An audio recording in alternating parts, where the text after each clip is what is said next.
आज लगभग 1 साल बाद इसी स्थान पर दोबारा आप सबके बीच में इस समागम के रूप में शामिल होने का अवसर मिला है। इस इंटरनेशनल सेंटर के यही वेन्यू लास्ट ईयर जहाँ निरंकारी यूथ सिंपोजियम और फिर नॉर्थ अमेरिका, अगर हमें किसी चीज़ का कारण समझ में आता है तो वो चीज़ करनी आसान लगती है, क्योंकि बुद्धिजीव हैं। तर्क काफ़ी हद तक हर एक विषय में हमें चाहिए होता है, और ये तार्किक बुद्धिजीव होने के कारण ही कितनी सारी ऐसी, जब हम द प्रोसेस ऑफ एवोल्यूशन को देखते हैं तो वही वहाँ पे भी इस तार्किक बुद्धि ने ही एवोल्यूशन की तरफ बढ़ते गए। किस तरह आग की डिस्कवरी की, fire was discovered, wheel was discovered, and today we see the world as it is. तो कहीं ना कहीं we are all rational beings and we are all very proud of it, and we should be, because that is one of the highest qualities of being a human. तो rational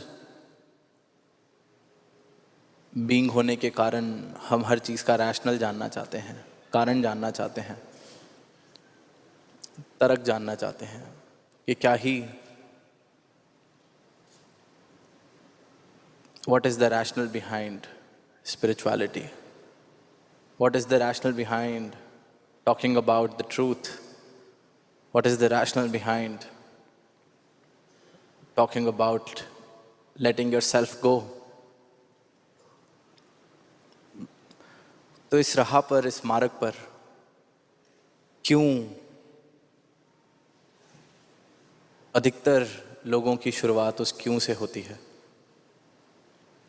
और वो बहुत मुबारक है, क्योंकि जब वो क्यों से शुरुआत होकर उस राह पर पहुंचा जाता है, जब वो क्यों और रहता नहीं मेरे जीवन में, तो फिर आनंद भी बेहिसाब, अनंत आनंद का मैं पात्र बन जाता हूँ।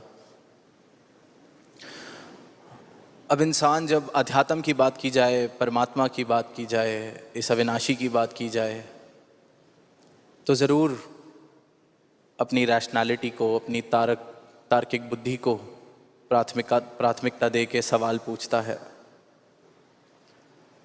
पर इंसान जो जीवन जी रहा है, उस जीवन को जीते जीते वो कितनी बार ऐसी नादानियां करता है, जहां वो अपनी तार्किक बुद्धि से उन नादानियों को देखे तो खुद से ही पूछ बैठेगा कि ये मैंने क्यों किया। अपने जीवन में चाहे मैं खुद एक तार्किक बुद्धिजीव हूँ, despite being a rational being, I often make certain irrational choices, certain irrational decisions, and I keep on repeating those irrational acts. I keep on making those irrational choices. मैं जहाँ कारण को इतनी प्राथमिकता देता हूँ, वहीं फिर बेकार की कुछ ऐसी नादानियाँ हैं मेरे जीवन में। अगर मैं गौर से देखूँ, हर एक इंसान अगर अपने जीवन में गौर से देखे, तो वो ये भूल जाता है कि मैं बुद्धिजीव हूँ या तार्किक हूँ।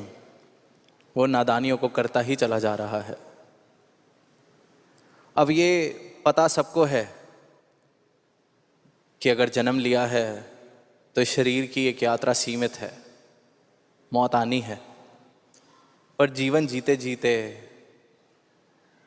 कुछ ऐसे मैं डिसीजंस, चॉइसेस लेता हूँ जिनको देख के लगता है कि शायद इस बात से मैं बेखबर हूँ कि एक सीमित यात्रा के लिए ये शरीर मुझे मिला है।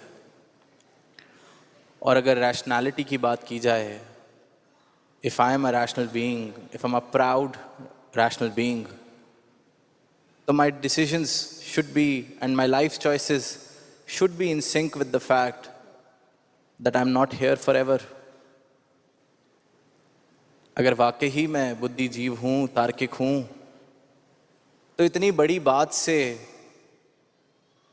जब मैं वाकिफ़ हो जाता हूँ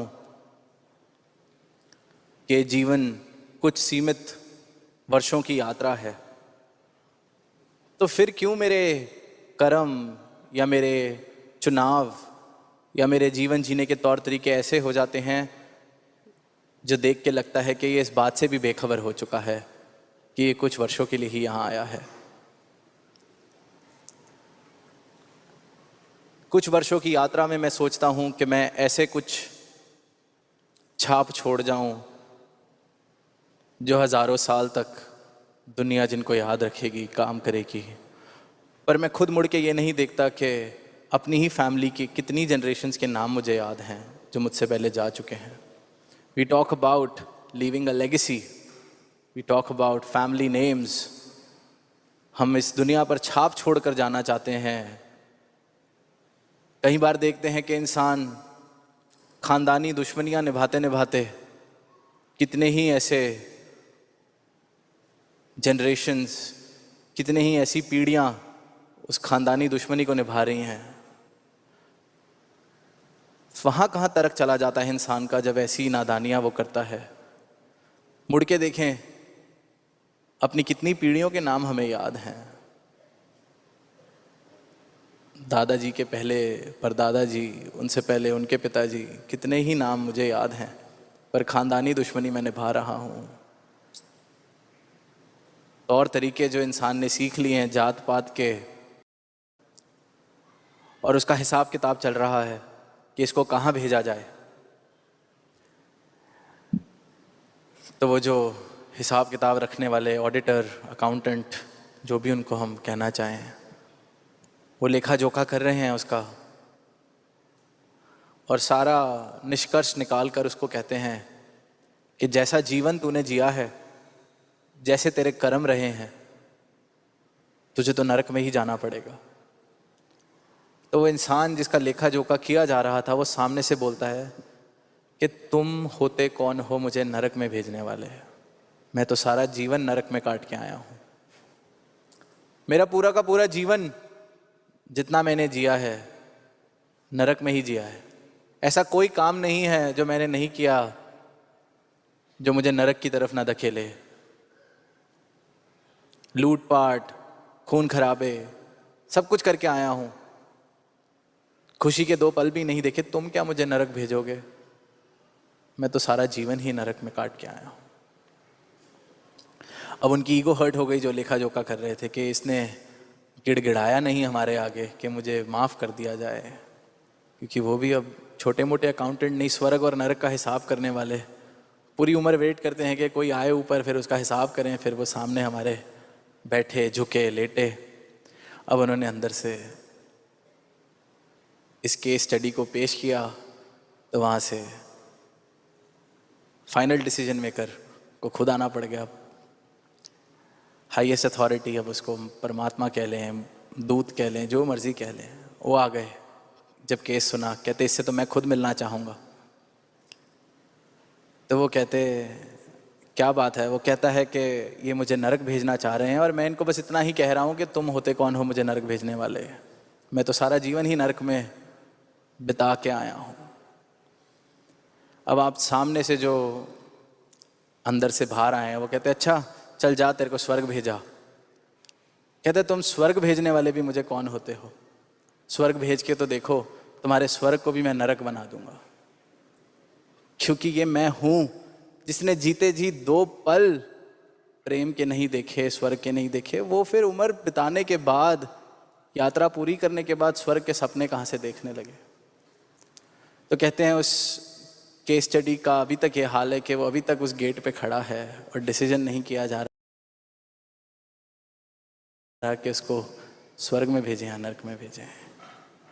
अब कहानी हंसी भी आती है, मन भी बहलता है, पर बात समझने वाली ये है कि मुक्ति, स्वर्ग, नरक, ये कोई बात की बातें नहीं। सदगुरु अपना ब्रह्म ज्ञान देके इस परमात्मा से मुझे आज इस पल रूबरू कराते हैं, भक्ति के मार्ग पर आज ही मेरी यात्रा की शुरुआत करते हैं। इस बात का बोध मुझे इस पल में करा देते हैं कि मन तू ज्योत स्वरूप है, अपना मूल पहचान। अब पहचान ले और एकमिक हो जा, यही स्वर्ग है। और जिनके जीवन में परमात्मा इस रूप में बसा है, उन्होंने वाकई ही जहां जहां गए हैं स्वर्ग बसाया है। जहां जहां गए हैं आनंद की लहर अपने साथ लेके गए हैं। जीते जी मुक्ति वाला जीवन उन्होंने जिया है। तो ये सवाल कि क्या कारण, क्यों जाना जाए, क्या ही जरूरत है, क्यों अध्यात्म या सत्य की मुझे जरूरत है, तो दास सिर्फ इतना ही कह के वाणी को विराम देगा कि क्यों नहीं आज ही मुक्त हो जाएं, क्यों नहीं इसी पल में स्वर्ग में वास